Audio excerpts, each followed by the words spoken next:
नमस्कार दोस्तों, मैं अनुज कुमार आप सभी का आपके अपने चैनल जागरव एकेडमी पर स्वागत करता हूं। और दोस्तों, जितने भी हमारे नए साथी हैं, पहली बार अपने चैनल से जुड़ रहे हैं जागरव एकेडमी से, तो प्लीज़ अपने चैनल को सब्सक्राइब कीजिएगा और बेल आइकन को प्रेस कीजिएगा, जिससे आपको लेटेस्ट अपडेट्स मिल सकें जो भी हम वीडियो सेशन लेकर आते हैं। तो दोस्तों, वीडियो सेशन शुरू करने से पहले एक नज़र डाल लेते हैं कोट पर। तो कोट ऑफ द डे है आज का हमारा, in all our deeds the proper value and respect for time determines success और फेलियर। यानी जो भी हम कार्य करते हैं उसमें जो हम अपना समय देते हैं और उस समय की जो कद्र करते हैं, वही ये निर्धारित करता है कि हम जीवन में सफल होंगे या फिर फेल होंगे। यानी हमको सफलता मिलेगी या फिर हमको फेलियर मिलेगा दोस्तों। तो इसी के साथ ही दोस्तों शुरू करते हैं आज के top 10 current affairs. Question number 1, Bharat दुनिया का डैश सबसे बड़ा सैन्य खर्च करने वाला देश बन गया है। हमारे पास ऑप्शंस हैं, ए दूसरा, बी तीसरा, सी चौथा और डी पाँचवा। तो दोस्तों इसका सही आंसर होगा ऑप्शन बी तीसरा, यानी भारत दुनिया का तीसरे नंबर का देश बन गया जो मिलिट्री पर सबसे अधिक खर्च करता है। तो दोस्तों इससे जुड़े हुए कुछ इम्पोर्टेंट फैक्ट्स हैं, एक नज़र डाल लेते हैं। तो दोस्तों ये जो आंकड़े दिए गए हैं ये सिप्री के द्वारा दिए गए हैं। Stockholm International Peace Research Institute ने एक रिपोर्ट जारी की, trends in world military expenditure 2019, जिसमें उन्होंने भारत को तीसरे नंबर का सबसे ज़्यादा जो मिलिट्री स्पेंड है, यानी कि जो सैन्य खर्च करने वाला देश घोषित किया है। दोस्तों इससे पहले बात करें तो यूएस पहले स्थान पर है और चाइना दूसरे स्थान पर है। और ऐसा पहली बार है कि टॉप 3 में इंडिया और चाइना हैं। बात करें इंडिया की, तो इंडिया ने जो अपना बजट है, यानी जो इस पर स्पेंड किया है, उन्होंने 6.8% बढ़ा दिया है दोस्तों, और ये अब हो गया है $71.1 बिलियन 2019 में। और दोस्तों इसी के साथ साउथ एशिया में सबसे अधिक मिलिट्री स्पेंडर बन गया है भारत। अगर बात करें टोटल ग्लोबल मिलिट्री एक्सपेंडिचर की, तो ये अब बढ़कर हो गया है 1917 बिलियन $US 2019 में, और जो ये इंक्रीज रेट है ये है 3.6% 2018 से 2019 तक। इसी के साथ बात करते हैं टॉप 5 कंट्रीज जिन्होंने मिलिट्री एक्सपेंडिचर अपना बढ़ाया है।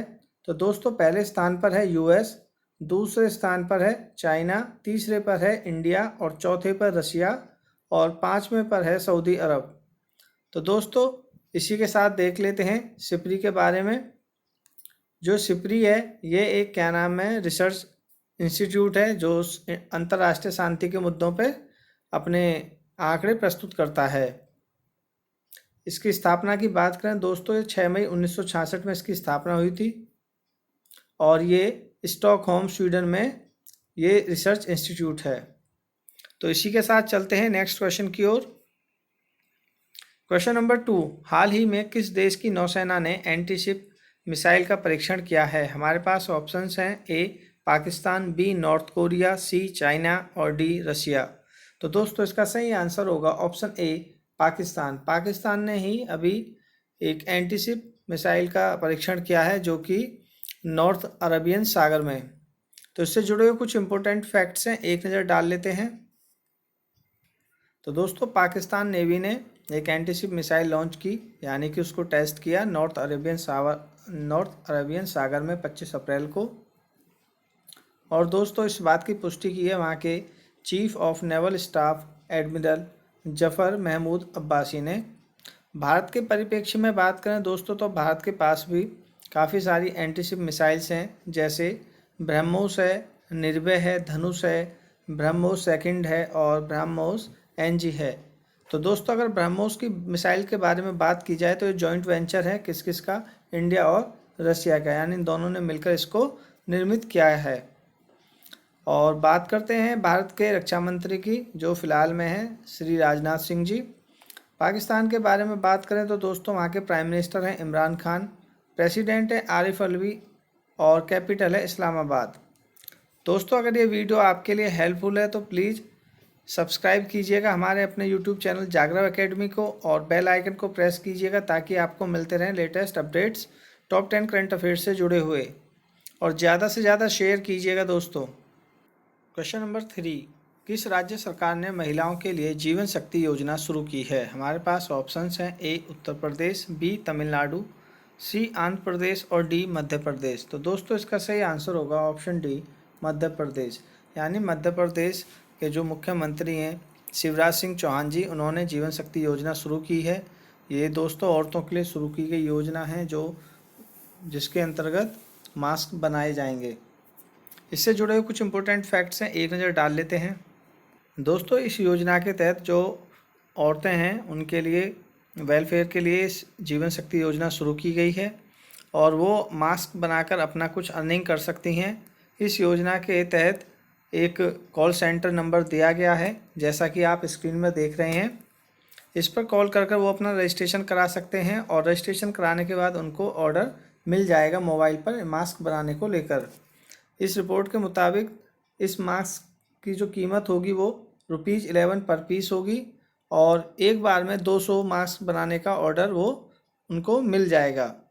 बात करें इसी के साथ मध्य प्रदेश की, तो मध्य प्रदेश के चीफ मिनिस्टर हैं शिवराज सिंह चौहान और गवर्नर की बात करें तो वो हैं लालजी टंडन। और मध्य प्रदेश की बात करें तो इसकी स्थापना हुई थी 1 नवंबर 1956 में। तो दोस्तों इसी के साथ चलते हैं नेक्स्ट क्वेश्चन की ओर। क्वेश्चन नंबर 4, पूर्व कप्तान सना मीर ने अंतर्राष्ट्रीय क्रिकेट से संन्यास की घोषणा की है, वह किस देश से हैं? हमारे पास ऑप्शंस हैं, ए श्रीलंका, बी बांग्लादेश, सी पाकिस्तान और डी इंग्लैंड। तो दोस्तों इसका सही आंसर होगा ऑप्शन सी पाकिस्तान। ये पाकिस्तान की पूर्व कप्तान भी रह चुकी हैं महिला टीम की और इन्होंने अभी हाल ही में अंतर्राष्ट्रीय क्रिकेट से संन्यास की घोषणा की है। आइए जानते हैं इससे जुड़े हुए कुछ इंपॉर्टेंट फैक्ट्स। दोस्तों बात करें सना मीर की तो इनका 15 साल का सक्सेसफुल करियर रहा है और करियर के दौरान इन्होंने 226 इंटरनेशनल मैच खेले हैं, जिसमें 137 मैचों में इन्होंने कप्तानी की है 2009 से 2017 तक। इसी के साथ बात करते हैं आईसीसी की, इंटरनेशनल क्रिकेट काउंसिल की, उसके चेयरमैन है शशांक मनोहर और सीईओ की बात करें दोस्तों वो हैं मनु साहनी। और आईसीसी की स्थापना की गई थी 15 जून 1909 में और इसका हेडक्वार्टर यानी मुख्यालय है दुबई, संयुक्त अरब अमीरात में। तो दोस्तों इसी के साथ चलते हैं नेक्स्ट क्वेश्चन की ओर। क्वेश्चन नंबर 5, 27 अप्रैल तक केंद्र सरकार द्वारा उत्तर पूर्व में कितने राज्यों को कोरोना मुक्त घोषित किया गया है? हमारे पास ऑप्शंस हैं, ए 4, बी 5, सी 6 और डी 3। तो दोस्तों इसका सही आंसर होगा ऑप्शन बी 5, यानी कि नॉर्थ ईस्ट इंडिया में 5 राज्यों को कोरोना मुक्त घोषित कर दिया गया है केंद्र सरकार के द्वारा। तो आइए जानते हैं इससे जुड़े हुए कुछ इंपॉर्टेंट फैक्ट्स। तो दोस्तों बात करते हैं जो उत्तर पूर्व भारत में कोरोना वायरस से मुक्त अभी राज्य घोषित किए गए हैं केंद्र सरकार के द्वारा। तो दोस्तों कौन कौन से हैं वो राज्य, जैसे सिक्किम, नागालैंड, अरुणाचल प्रदेश, मणिपुर और त्रिपुरा, इनको कोरोना वायरस फ्री घोषित कर दिया गया है। और इसी के साथ इसके अलावा बात करें असम, मेघालय, मिजोरम की, जिसमें 8, 11 और 1 अभी तक केसेस पाए गए हैं कोविड-19 के और बहुत जल्दी इनकी भी रिपोर्ट नेगेटिव आने की संभावना है।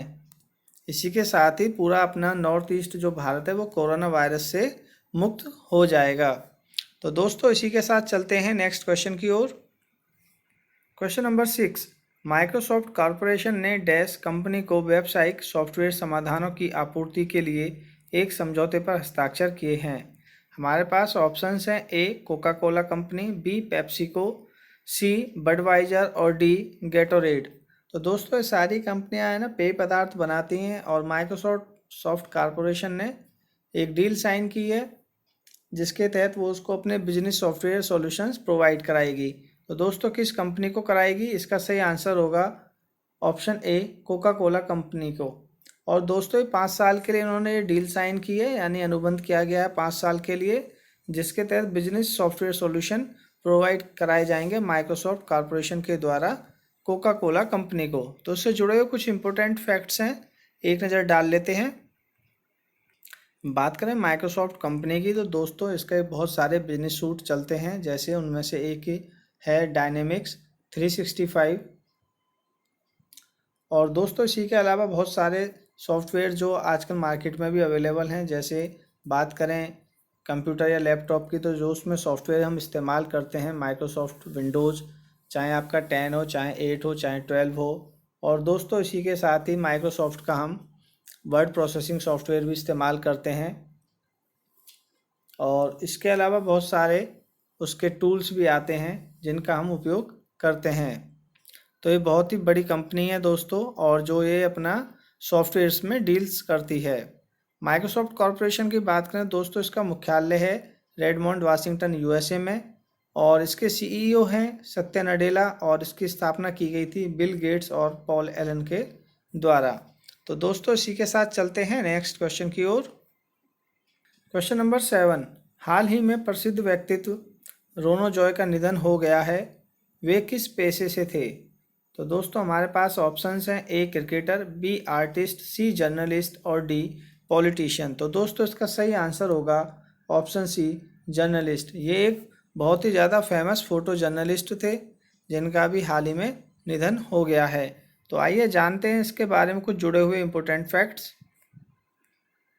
तो दोस्तों ये फ़ोटो जर्नलिस्ट बहुत ज़्यादा फेमस थे, और ये रोनी के नाम से ज़्यादा फेमस थे, रोनो जॉय रोनी। और ये इनकी आयु थी 57, अभी इनकी फ़िलहाल में डेथ हो गई है। और दोस्तों इनको जो हाई शुगर और ब्लड प्रेशर की समस्या थी, जिसके द्वारा इनको सांस लेने में तकलीफ़ हो रही थी। बात करें इनकी पॉपुलैरिटी की, तो दोस्तों इन्होंने बंगाली डेली आजकल में काम किया है, और इसी के साथ इन्होंने आईसीसी वर्ल्ड कप जो लास्ट ईयर इंग्लैंड में हुआ था उसको भी कवर किया है। तो इसी के साथ चलते हैं दोस्तों नेक्स्ट क्वेश्चन की ओर।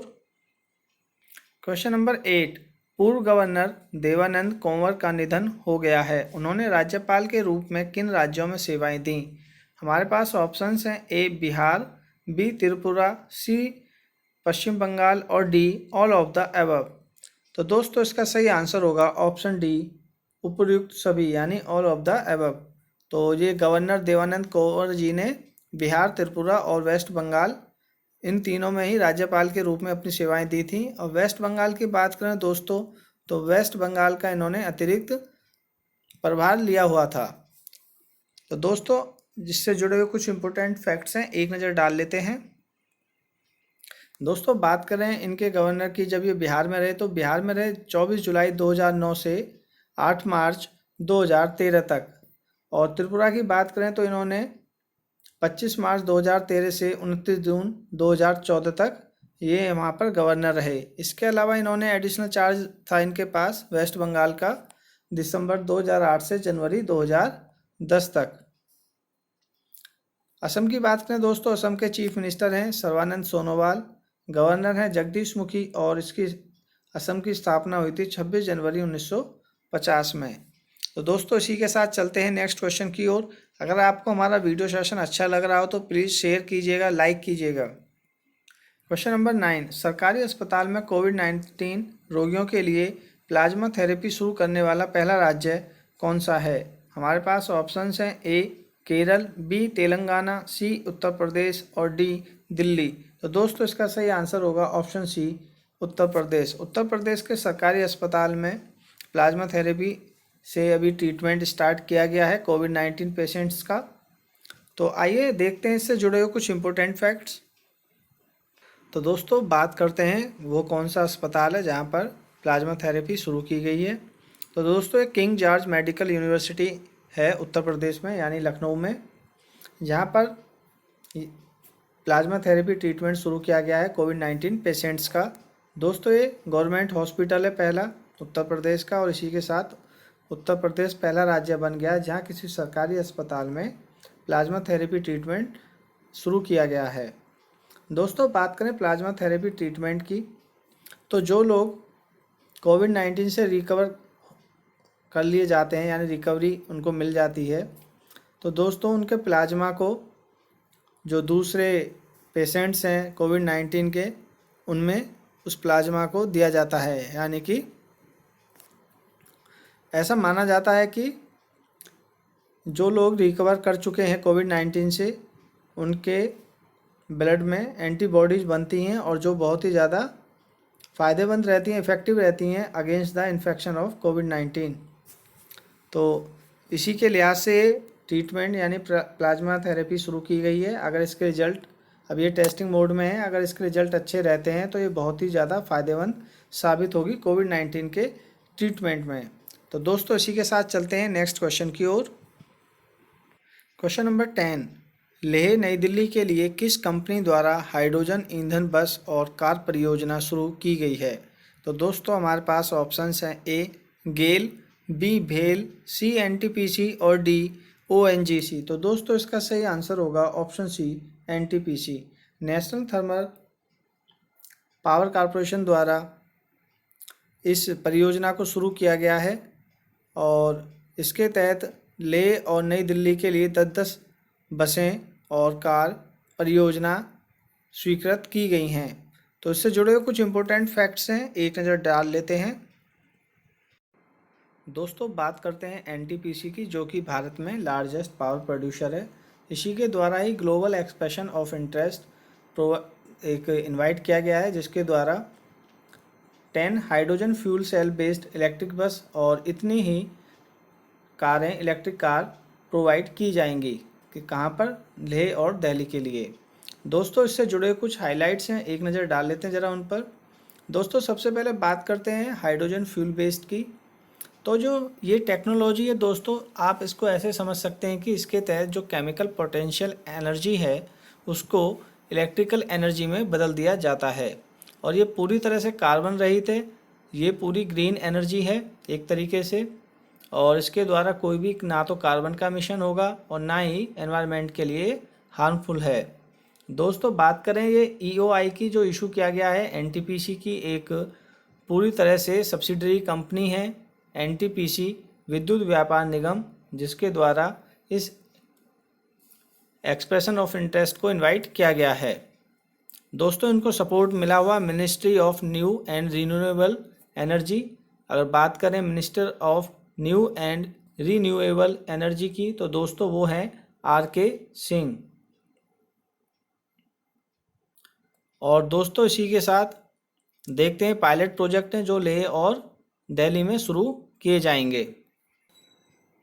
तो दोस्तों अगर आपको ये हमारा वीडियो सेशन पसंद आया हो और ये वीडियो सेशन आपके लिए हेल्पफुल रहा हो, तो प्लीज़ हमारे चैनल को सब्सक्राइब कीजिएगा और बेल आइकन को प्रेस कीजिएगा ताकि आपको लेटेस्ट अपडेट्स टाइमली मिलते रहें। और इसी के साथ ज़्यादा से ज़्यादा लाइक कीजिएगा, शेयर कीजिएगा और कमेंट्स कीजिएगा। और सभी से मेरी अपील है, लॉकडाउन के समय में निर्देशों का पालन करें, घर पर रहें, सुरक्षित रहें। और फिर मिलते हैं नेक्स्ट वीडियो में टॉप 10 करंट अफेयर्स के साथ।